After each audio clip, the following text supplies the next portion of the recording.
Este programa é patrocinado pelos amigos e parceiros do Ministério Joyce Meyer.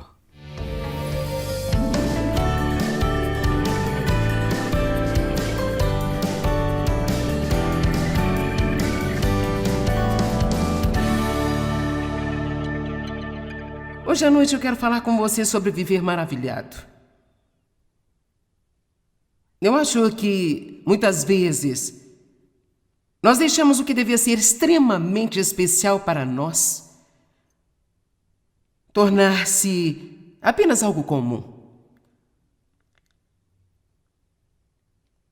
Há vários anos atrás, 3, 4, 5, algo assim,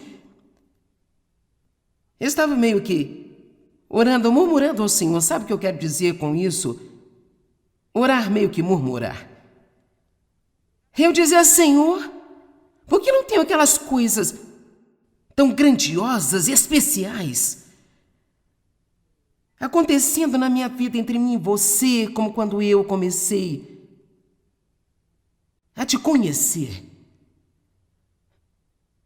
E nunca vou me esquecer o que o Senhor falou no meu coração tão claramente. Ele disse, Joyce, eu ainda faço as mesmas coisas o tempo todo, você acostumou-se com elas.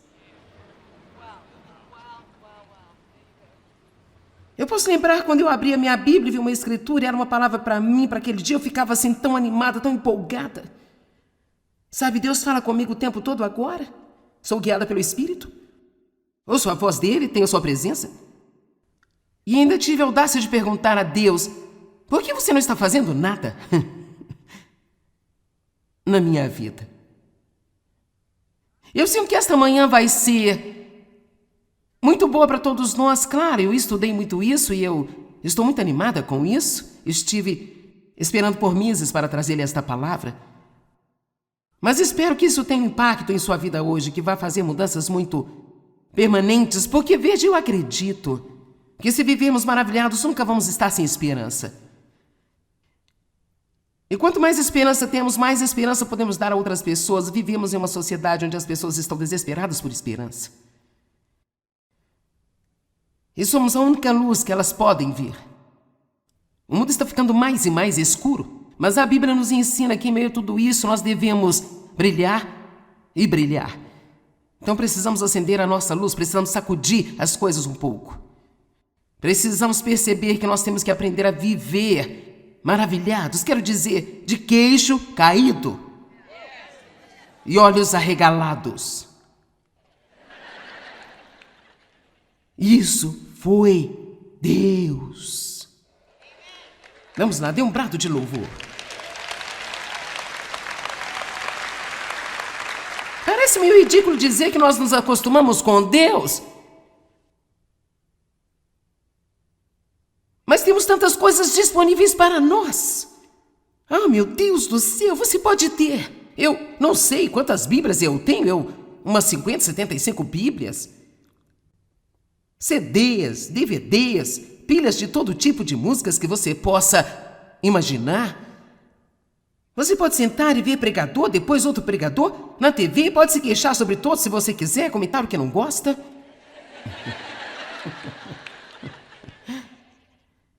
Tem igrejas em todos os cantos, rádios, iPods, iPads, Facebook. Quero dizer, estamos afogando na palavra e, contudo, nosso mundo está em problemas mais profundos do que jamais esteve antes. Nós gastamos mais tempos com entretenimentos do que qualquer outra geração e, no entanto, como um todo, e não todos nós, mas como um todo, as pessoas estão mais infelizes do que nunca. Então, me parece que aquilo que as pessoas estão fazendo no mundo não está funcionando. Eu sei que Deus está no meio de tudo isso pensando, se você apenas prestasse atenção. Eu posso dizer algo para você, Deus trabalha em nossas vidas muito mais do que nós percebemos. Não tem como dizer quantas vezes, quando você está dirigindo no trânsito, Deus salva você de um acidente desastroso. Não tem como dizer quantas vezes, em um ano, Deus salva cada uma de nossas vidas. Nós temos os anjos de Deus conosco. Temos o poder do Espírito vivendo em nós, conduzindo e nos guiando. Quantas vezes você apenas sabe dessas coisas que você precisa saber sobre seus filhos, eles não sabem como você sabe, mas você sabe, e você não sabe como sabe, mas você sabe. Isso é algo tão especial. E precisamos estar maravilhados. Nós precisamos viver maravilhados. E quanto mais maravilhados estamos, mais felizes somos, mais esperançosos somos e mais alegres nós somos. E então mais podemos iniciar uma pandemia de esperança neste mundo. Alguém me perguntou o que é uma pandemia? E eu disse, é um nível acima de uma epidemia. Em 1918, 50 milhões de pessoas morreram de gripe e chamaram de pandemia. Quando nós terminarmos aqui hoje, espero que você vá para casa com uma atitude. Eu vou sair e vou começar uma pandemia de esperança. E deixe-me lhe dizer algo, se você não consegue lidar com uma pandemia, então pelo menos vá para casa e comece uma epidemia. Quanto mais ficarmos maravilhados com Deus, mais outras pessoas ficaram maravilhadas. Quero começar falando com você sobre a Arca da Aliança. Você sabe, a Arca da Aliança era extremamente importante para os israelitas. Foi projetada por Deus, coberta com ouro, continha os 10 mandamentos. O propiciatório estava no topo onde a presença de Deus, ela se manifestava. Eles reverenciavam a arca. Ela era tão especial. A presença de Deus era especial, era sagrada. Ninguém a tocava. Não podia ser tocada por mãos humanas, por isso tinha argolas nos lados dela e mastros tinham que ser inseridos nessas argolas e apenas algumas pessoas eram designadas para carregá-la e ela tinha que ser levada sobre os mastros para que ninguém tocasse nela. Por quê? Porque Deus, ele é santo. Você sabia que Deus é tão santo que se alguma pessoa tentasse tocar em Deus sem ser através de Jesus Cristo, não poderia suportar? Precisamos reverenciar mais a presença de Deus. E para ser honesta, precisamos ser mais reverentes em nossos cultos da igreja, nos encontros. As pessoas não se importam de sair durante uma chamada ao altar.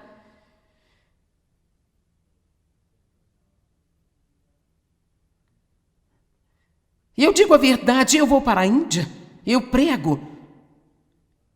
Realmente eu não sei como elas fazem isso, mas eu vi essas pessoas sentarem lá e às vezes tínhamos 4 reuniões em um dia, ministração após ministração, e eu vi essas pessoas sentarem-se lá, literalmente 5 ou 6 horas, no chão de terra, batida, e nunca sequer pensar em levantar-se e ir para o banheiro. Os americanos não conseguiriam fazer isso, nós teríamos que beber água 3 vezes, mandar mensagem para 15 pessoas, dar alguns telefonemas, correr para tomar um cafezinho lá fora. Mas veja, isso é o que acontece quando você tem tanta abundância de alguma coisa que agora você não sabe mais como. Você começa por não dar muito valor, você não sabe como realmente apreciar. Os israelitas levavam a arca com eles para onde quer que fossem, porque para eles ela era a presença de Deus.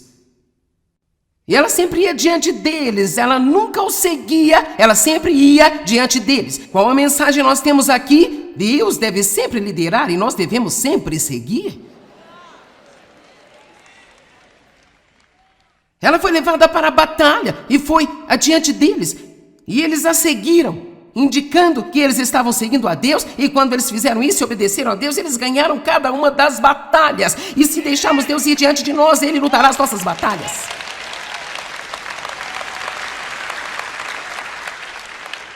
Quando Josué e o povo estavam prontos para atravessar o Jordão para ir para a terra prometida, o sacerdote designado foi diante deles, levando a arca, a presença de Deus. E quando eles puseram seus pés na água, ela separou e os israelitas atravessaram. Se você quer que Deus separe as águas para você, apenas leve sua presença em toda parte e deixe-o liderar. Deixe-o liderar. Não estamos tão preocupados em desobedecer a Deus como deveríamos. Sabe, eu sei que Deus me diz para não fazer isso, mas Eu sei que eu não deveria fazer isso, mas... Como os israelitas não deram valor a Deus e se tornaram muito familiares, e a palavra familiar significa comum, não tão especial e ordinário. Como os israelitas não deram valor e se tornaram muito familiares com todas as suas bênçãos e eles não estavam mais maravilhados, os seus inimigos começaram a derrotá-los. E os filisteus vieram contra eles e tomaram a arca. Quando o sacerdote ele ouviu que a arca havia sido tomada, então ele caiu morto. Agora imagine isso, ele ficou tão chocado por não ter mais a presença de Deus e tão perturbado que isso simplesmente o matou. Quando sua nora que estava grávida ouviu notícias sobre a arca, ela curvou-se em dores de parto e deu à luz, e ela chamou seu filho de Icabode, ou seja, foi-se a glória de Israel. Nós não temos tempo para brincar de igreja. Necessitamos ter a presença de Deus em nosso meio, em cada lugar onde vamos. E para isso nós precisamos gritar e agirmos como um bando de loucos, que assim seja. Eu vi meu marido agir como um total e completo maluco em um jogo de futebol. E meus filhos também. Por que nós não deveríamos agir da mesma maneira com Deus? Ele nos deu vida estando nós mortos em nossos delitos e pecados, e você não deveria estar maravilhado? Nós nascemos de novo e não morremos de novo.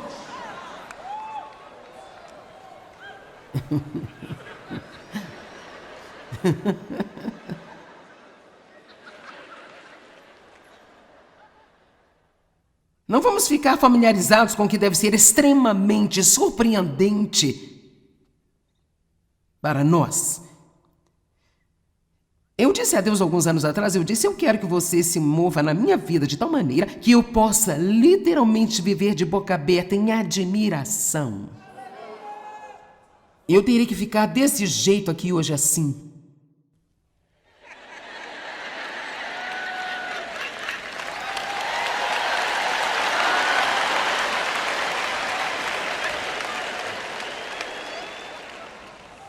– 27 mil pessoas vieram estar conosco. E nós começamos com 65 só. E hoje aqui nós temos um estádio de futebol.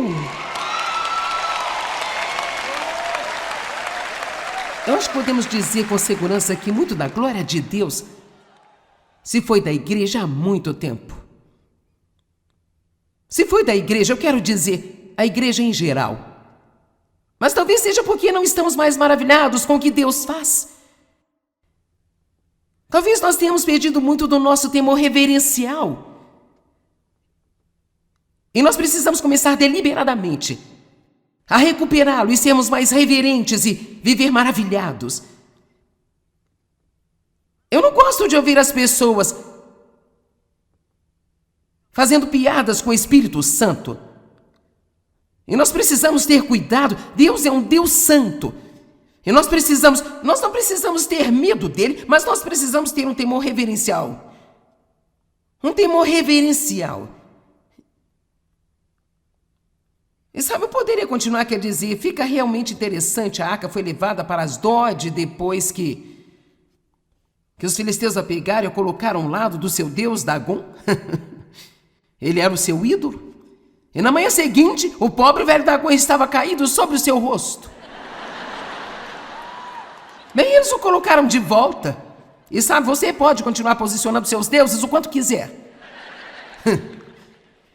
E eu digo isso não para você que está aqui, mas mais para as pessoas que ligaram a TV neste programa agora.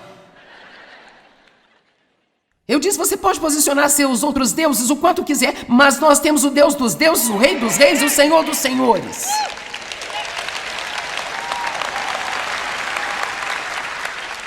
E eles o colocaram de volta e na manhã seguinte ele não só tinha caído, mas a cabeça e as mãos tinham sido quebradas e só o seu tronco estava lá. Eu acho que Deus estava dizendo algo. Eles continuaram agindo como tolos, então todo lugar ficou cheio de ratos, e as pessoas ficaram com tumores e úlceras. Então eles removeram a arca para Gate. Eles entraram em pânico com as mortes que ocorreram lá devido às úlceras e os tumores, então eles enviaram a arca para Ecrom. E lá tiveram pânico, peste, tumores e úlceras, então finalmente após 7 meses enviaram a arca de volta para Israel. Nós não sabemos o que fazer com este Deus. Leve-o de volta. Eles puseram numa carroça puxada por 2 vacas. A arca colocaram em uma carroça puxada por vacas e foi em direção a Bet-Semes. E quando o povo a viu, eles se alegraram, ficaram tão felizes. Mas sabe o que? Eles desrespeitaram a arca, olharam dentro dela, tocaram nela e muitos simplesmente caíram mortos. A arca finalmente terminou na casa de Abinadab por quase 100 anos. Agora, o que aconteceu durante esses 100 anos? Eles se acostumaram. E a arca? Provavelmente quando ela chegou àquela casa, quero dizer, as pessoas ficaram emocionadas e...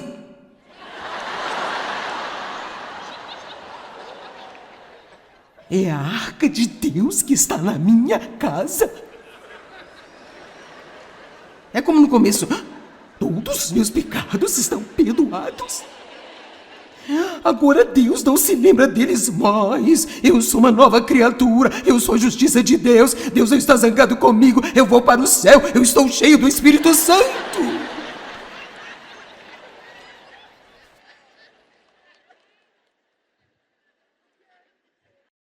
Algumas semanas depois, Deus, eu não entendo por que você não está fazendo nada na minha vida. Se você não fizer alguma coisa, Deus, eu acho que eu não vou conseguir aguentar isso por mais tempo, meu Deus. Posso te dizer uma coisa? Se nada mudar em nossas vidas, a partir de agora até Jesus voltar, nós devemos estar extasiados com o fato de que nós não estamos indo para o inferno. Alguém pode dizer amém? Agora,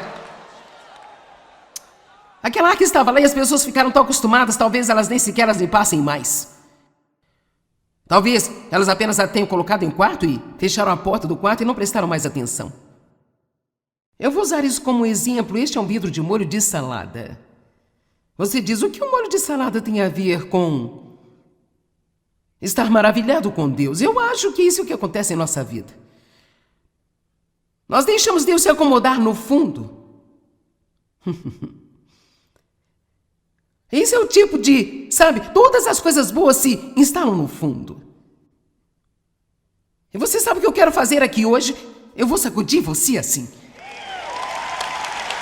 Então agora Deus está mais uma vez misturado em tudo o que você faz.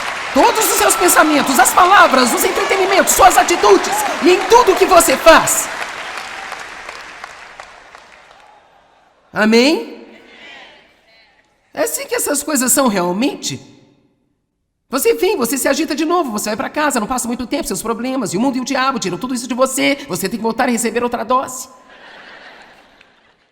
Mas vamos chegar ao ponto em que sabemos como dar isso a nós mesmos, sem ter que ir buscá-lo em outro lugar. Eu não quero que você pare de vir aqui, mas sabe o quê? Eu quero que você esteja ajudando outras pessoas também. Você sabe o que vai acontecer? Não vai demorar muito. E tudo isso vai se separar novamente. E nós vamos ter que sacudi-lo de novo. Mexer de novo. Você sabe, Paulo disse a Timóteo, ajeite-se a si mesmo. Timóteo tinha ficado com muito medo, porque ele viu o que estava acontecendo, toda a perseguição aos apóstolos, e ele tinha ficado com medo e talvez estivesse querendo deixar o ministério, não sei. E Paulo disse, agite o dom que está dentro de você. Como? Lembrando-se, pela lembrança do dom, o qual você recebeu pela imposição das mãos dos anciãos sobre você. Porque Deus não nos deu um espírito de medo, mas de poder e de amor e uma mente sã. Sabe, nós falamos o tempo todo sobre esquecer o passado, mas deixe-me lhe dizer, há algumas coisas do passado que precisamos nos lembrar. E sabe o que eu acho que fazemos? Acho que nós esquecemos o que devemos lembrar e lembramos o que devemos esquecer.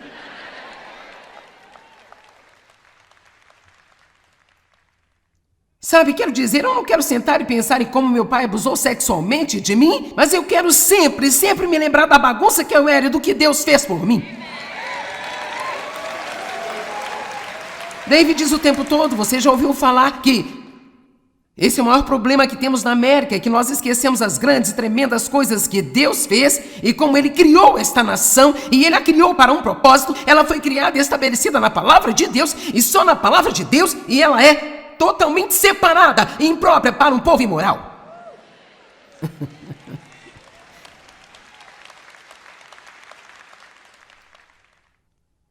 Oh, Pai, eu vou me comportar. Não deixe que a incrível e maravilhosa presença de Deus se acomode no fundo de sua vida. Não vamos deixar que Deus se acomode aqui em algum lugar e sabemos que estamos salvos e graças a Deus podemos acessá-lo quando tivermos uma emergência.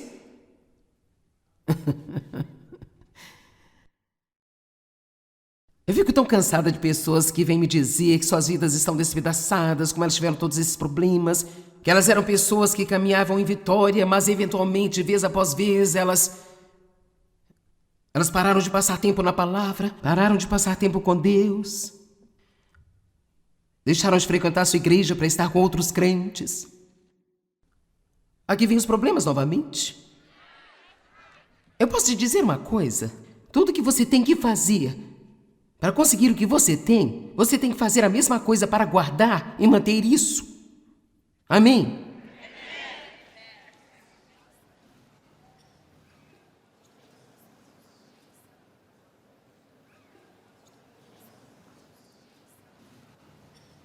Bem, Davi tirou a arca da casa de Abinadab e colocou em uma carroça nova. E eles a levaram para a cidade de Davi, mas eles não seguiram as instruções originais de que a arca tinha que ser carregada pelo sacerdote, inserido os mastros através das argolas e de que ninguém podia tocá-la. Você não pode colocar Deus em uma carroça e levá-lo por aí, sabia?